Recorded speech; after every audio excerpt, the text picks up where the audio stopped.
సాయినాథ్ మహారాజ్కి జై.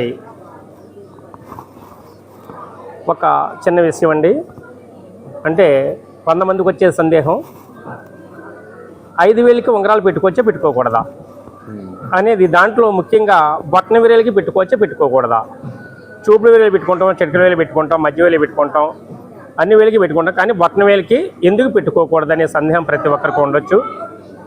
ఒక్కొక్క జాతకరీత్యా వాళ్ళకి వచ్చే నవరత్నాల్లో వచ్చే రాళ్ళు రీత్యా ఒక్కొక్కరికి వచ్చిన రీత్యా వాళ్ళు నచ్చిన విధంగా ఉంగరాలు పెట్టుకోవడం జరుగుతుంది. అలాగే నవరత్నాలతో కొంతమంది పెట్టుకుంటారు. శనికి నీలం ఉంగరం పెట్టుకున్నప్పుడు మధ్య వేలు పెట్టుకోమని కొన్ని శాస్త్రం చెప్తుంది. బొట్టన వేలు పెట్టుకోవాలంటే ఏకలవ్యుడు ద్రోణాచార్య దగ్గర విద్య నేర్చుకోవడానికి వెళ్ళినప్పుడు అతను చెప్పడానికి అంగీకరించడు. విలువిద్య నేర్పడానికి ఒక అర్జునుడికి, పాండవులకు ఒక్కరికే తప్ప కానీ, అందులో అర్జునుడికి తప్ప కానీ ద్రోణాచార్యుడు విలువిద్య నేర్పడానికి వెళ్తుంటారు.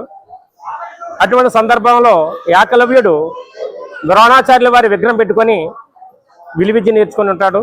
అటువంటి విలువిద్య నేర్చుకునే సమయంలో ఎక్కడో ఉన్నటువంటి ఒక జంతువుని కొట్టడానికి కంటి చూపు కూడా లేకుండా ఒక శబ్దంతో ఏకలవ్యుడు దాన్ని కొట్టడం జరుగుతుంది, ఆ జంతువుని కొట్టడం జరుగుతుంది.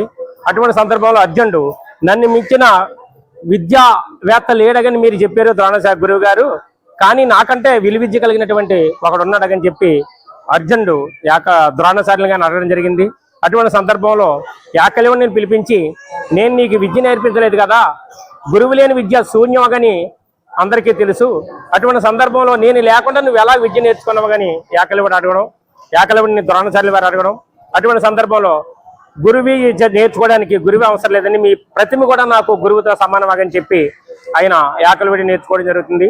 అటువంటి సందర్భంలో నువ్వు అర్జునుడి కంటే ఎక్కువ విద్య ఉండకూడదన్న సంకల్పంతో నేను ఒక వరం కోరుకుంటాను, దాన్ని నువ్వు ఇవ్వగలవని చెప్పి ఏకలవ్యుడిని ద్రోణాచార్యులు గారు అడగడం.